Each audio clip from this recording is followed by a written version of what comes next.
एभली एक भारतर स्वप्न देखिथिले जहाँ केवल स्वाधीन नुहे बरं स्वच्छ एवं विकसित होइथिबो। महात्मा गांधी भारत मातार स्वाधीनता सुनिश्चित कले। वर्तमान परिमल जरिया रे देश मातृकार सेवा करिबा आमर कर्तव्य।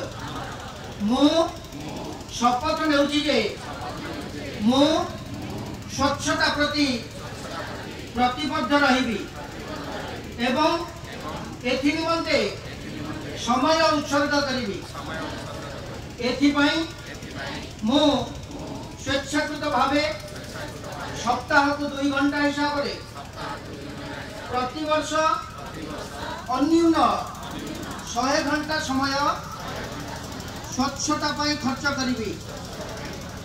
मु निजे एणे तेणे अलिया पकाइबी नाही किंबा अन्य मानंकु पकाइबाकु देबी नाही। मु निजे मो परिवार संस्थान ग्राम एवं कर्मक्षेत्र ही स्वच्छतार अभियान आरंभ करी। विश्वर केतेक देश स्वच्छतार अग्रगण्य हेबार कारण सेठाकार नागरिक माने एठी सेठी अलिया पकांती नाही किंबा यहाँ हेबाकु दियंती नाही।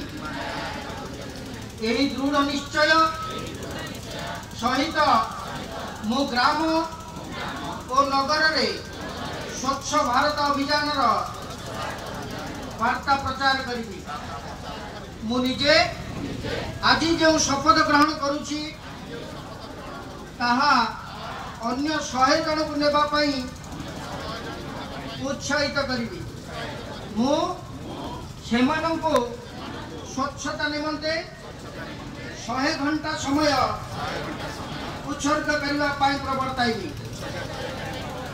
मु निश्चित जे स्वच्छता दिगरे मु नैथिबा प्रत्येक पदक्षेप मोर देश को स्वच्छ करिबारे सहायक हेबो।